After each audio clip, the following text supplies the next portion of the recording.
On est rendu à la dernière technique d'intégration qu'on va voir cette session-ci, qui est l'intégration par décomposition en fractions partielles. Puis ça correspond aussi évidemment à la dernière matière qu'on va voir pour cette année. Donc, c'est quoi la décomposition en fractions partielles? C'est on veut intégrer une grosse fraction pour laquelle les autres techniques d'intégration ne fonctionnent pas. Donc, on va décomposer cette grosse fraction en somme de petites fractions qui sont simples à intégrer. On va commencer par faire le problème inverse pour situer un peu dans quel univers on travaille. Donc, au secondaire, on vous demandait de, par exemple, l'expression qui est ici, 2 sur x moins 1 moins 3 sur x plus 2, d'écrire ça sous la forme d'une fraction unique. Donc, qu'est-ce que vous faisiez? Il fallait commencer par trouver un dénominateur commun. Donc, mon dénominateur commun il est composé de tous les termes qui apparaissent au dénominateur des fractions. Si jamais un terme revient souvent, avec différents exposants, on le prend une seule fois, mais avec le plus grand exposant qui apparaît. Donc ici, qu'est-ce qu'on va faire? J'ai du x moins 1. Mon dénominateur, j'ai aussi du x plus 2. Mon dénominateur commun est x moins 1 fois x plus 2. Puis au numérateur, il y a deux façons de penser. Donc on pourrait se dire, qu'est-ce que je devrais rajouter ici au numérateur pour avoir...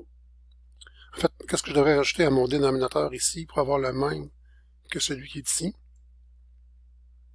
C'est x plus 2, donc si je l'ai rajouté en bas, il faut que je le rajoute en haut.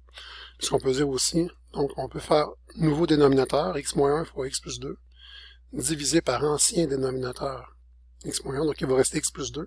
Ce qui reste vient multiplier au numérateur. J'ai 2 fois x plus 2.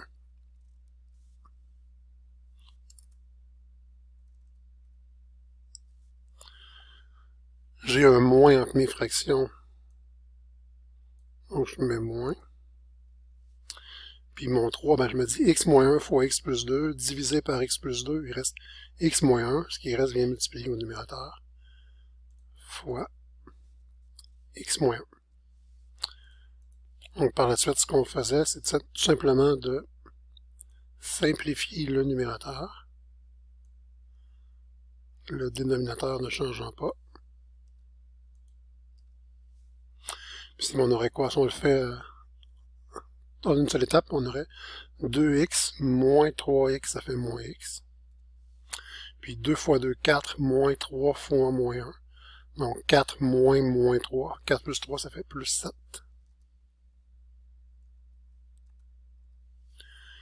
Donc on peut le laisser sous forme factorisée, comme ça.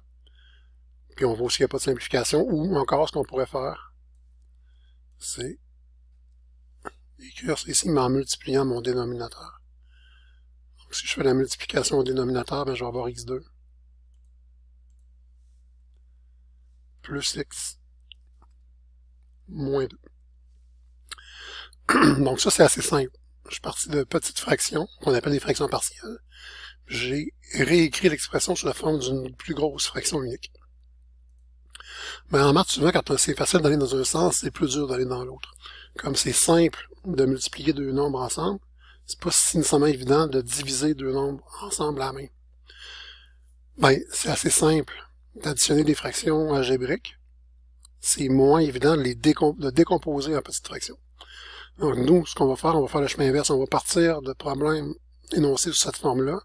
On va essayer de retrouver comment ça se décompose en petites fractions ici. Puis ça va être quoi le but? Ça va être d'intégrer le genre de fonction qui est ici. Ah, les gars, non, c'est la même expression qu'on vient d'avoir. Quel hasard!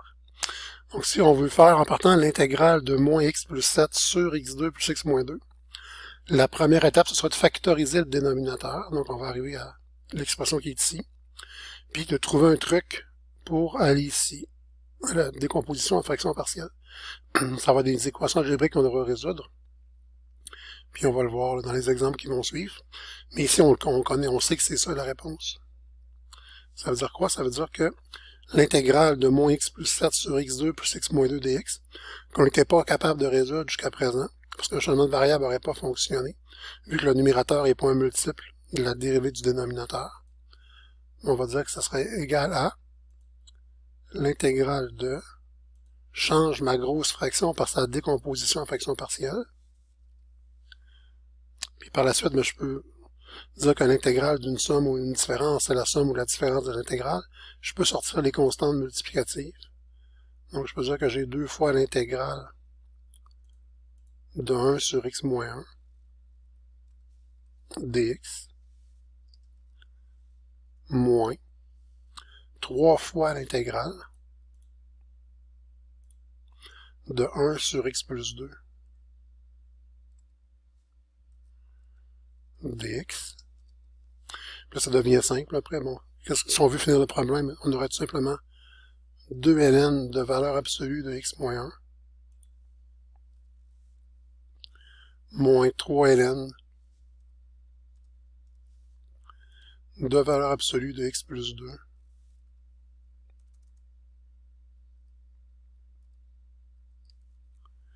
plus ma constante d'intégration. C'est tout. Donc un problème qui était, semble-t-il, difficile à faire, s'intègre hyper facilement.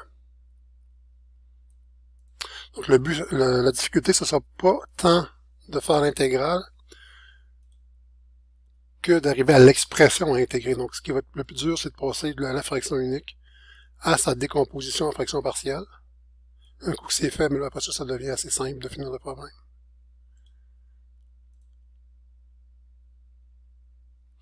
Puis qu'est-ce que dit le théorème de décomposition en fraction partielle? Il dit ceci. Si le degré de P est plus petit que le degré de Q, donc quand j'ai une fraction P sur Q, ça veut dire que si le degré du numérateur est plus petit que le degré du dénominateur, je peux décomposer la fraction en somme de petites fractions, que j'appelle des FI, donc des petites fractions partielles. Puis ce qui est merveilleux avec ce théorème-là, c'est que ces fractions-là n'ont que 2 formes possibles. Soit une constante sur un des facteurs du dénominateur, parce qu'on va factoriser Q de x, avec un exposant, ou une droite sur une quadratique irréductible. Une quadratique irréductible, ça veut dire une quadratique qui ne se factorise pas en nombre réel, qui n'a pas de zéro. Sinon, si le degré de P est plus grand ou égal au degré de Q, on commence par faire une division en polynomiale, une division en crochet. La partie entière de notre division, on l'intègre, puis le reste sur le diviseur, on retombe sur ce cas-là, qu'on décompose en fraction partielle.